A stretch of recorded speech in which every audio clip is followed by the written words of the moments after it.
Green TV का drama serial इश्क तुमसे हुआ तो बहुत ही अच्छा बन चुका है और इसकी आने वाली एपिसोड में भी काफ़ी इंटरेस्टिंग सीन्स आने वाले हैं।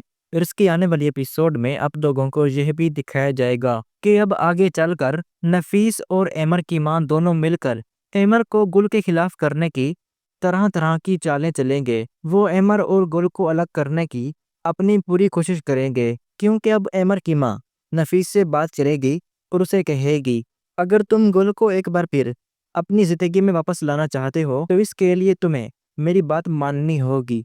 तुम्हें एमर के दिल में गुल के लिए नफरत पैदा करनी होगी ताकि वो तंग आकर गुल से अपना रिश्ता तोड़ दे। इसके बाद तुम बआसानी गुल को अपनी जिंदगी में शामिल कर सकोगे। ये सुनकर नाफिस कहता है, मुझे क्या करना होगा, मैं गुल को हासिल करने के लिए किसी भी हद तक जा सकता हूँ।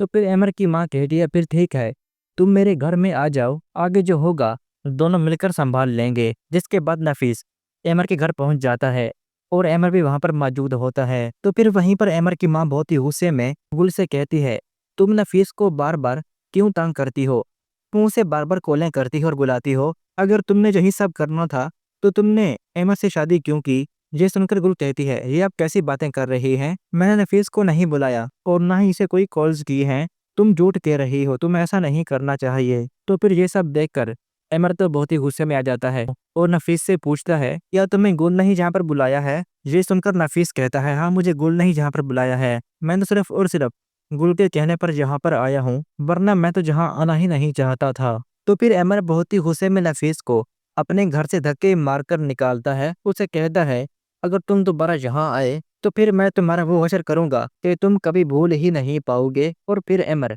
गुल के पास आता है और उसे कहता है, गुल, तुम मेरे साथ इस तरह कैसे कर सकती हो, मैंने तुम्हारा साथ दिया, तुम्हें अपनी जिंदगी में शामिल किया, लेकिन तुम मुझे इतने बड़े धोखे में रखोगी, ये मैंने कभी सोचा भी नहीं था। ये सुनकर गुल कहती है, नहीं अमर, ऐसी कोई भी बात नहीं है, मैं तुम्हारे साथ धोखा करने का सोच भी नहीं सकती। क्या तुम्हें समझ में नहीं आ रहा कि नफीस जानबूझकर हमारे दरमियान गलतफहमियां पैदा करने की कोशिश कर रहा है, वो मेरी जिंदगी को तबाह बर्बाद करना चाहता है। ये सुनकर एमर कहता है, खैर, अब जो कुछ होना था वो हो चुका है। इतना सब कुछ हो जाने के बाद अब मैं नहीं चाहता कि मजीद ऐसी वैसी कोई भी बात हो, और मैं नहीं चाहता कि हमारे दरमियान कभी भी किसी भी किस्म की गलतफहमियां पैदा हों।